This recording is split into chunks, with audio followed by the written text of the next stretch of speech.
Assalamualaikum warahmatullahi wabarakatuh. Kembali lagi dengan Ustadz Rifki. Anak-anakku sekalian, bagaimana kabar kalian? Semoga selalu dalam lindungan Allah Subhanahu wa taala dan dalam keadaan sehat walafiat. Anak-anakku tercinta, ini adalah pelajaran Bina Al-Quran Hadis bagian 2, tapi kita masih dalam pembelajaran pertama, yaitu tentang surah Ad-Duha. Jika kemarin kita sudah membahas tentang asbabun nuzul dan sedikit tentang pembahasan surah Ad-Duha, namun pada kesempatan kedua ini kita akan membahas tentang kandungan surah Ad-Duha. Setiap surah, setiap wahyu yang Allah turunkan melalui malaikat Jibril kepada Rasulullah Shallallahu Alaihi Wasallam itu mempunyai kandungan, mempunyai isi atau makna.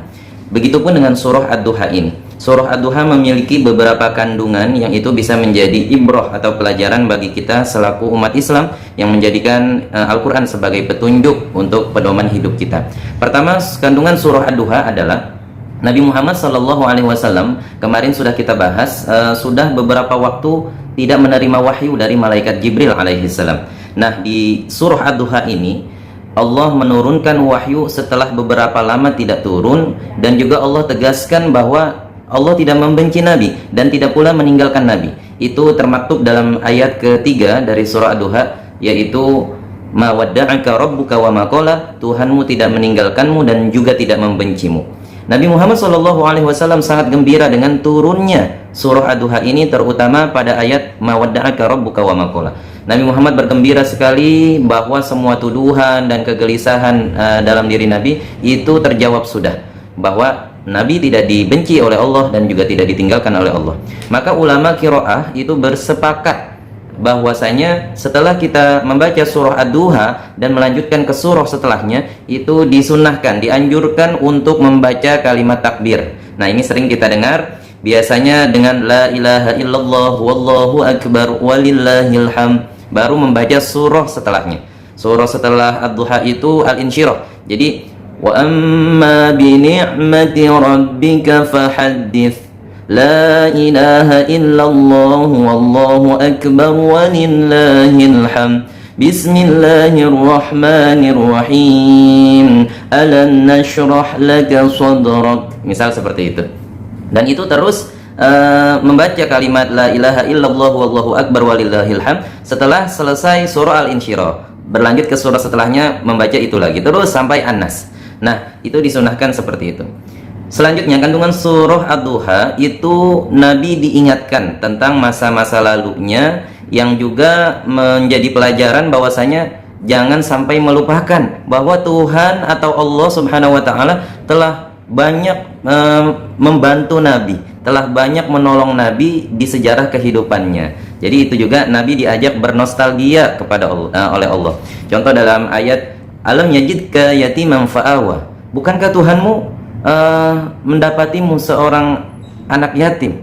Status Nabi kan yatim ya. Lalu fa'awa, lalu Allah melindungi Nabi.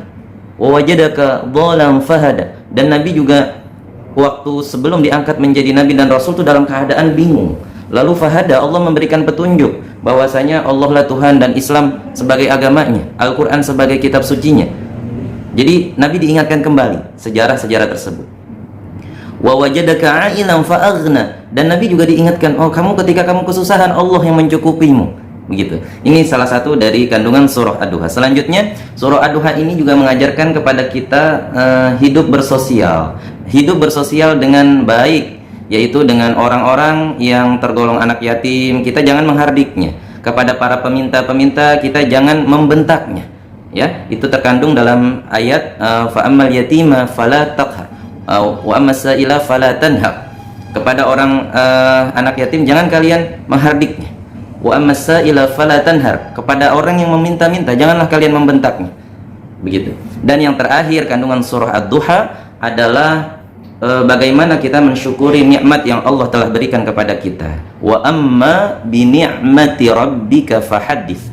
Nikmat yang Allah telah berikan kepada kita itu kita wujudkan dalam bentuk yang nyata.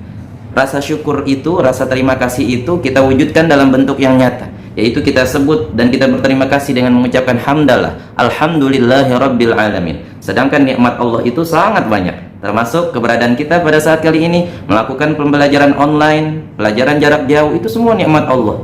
Allah berikan sehat walafiat, nikmat hidup, wah tiada tara nikmat Allah. Kita wujudkan itu dengan perwujudan yang nyata, yaitu misalkan dengan merawat tubuh dari nikmat sehat walafiat, mandi secara teratur, menjaga kebersihan seperti protokol kesehatan yang dianjurkan oleh pemerintah pada saat pandemi ini. Itu semua dalam hal mensyukuri nikmat Allah, yaitu nikmat sehat walafiat, dan masih banyak lagi yang lainnya berupa nikmat-nikmat Allah. Nah, itulah kandungan surah Ad-Duha yang bisa kita petik, yang bisa kita pelajari pada saat kali ini. Oke, anak-anakku sekalian, demikian penjelasan dari Ustadz. Nanti akan Ustadz berikan tugas, namun lewat PJJ grup WhatsApp masing-masing ya. Terima kasih. Wassalamualaikum warahmatullahi wabarakatuh.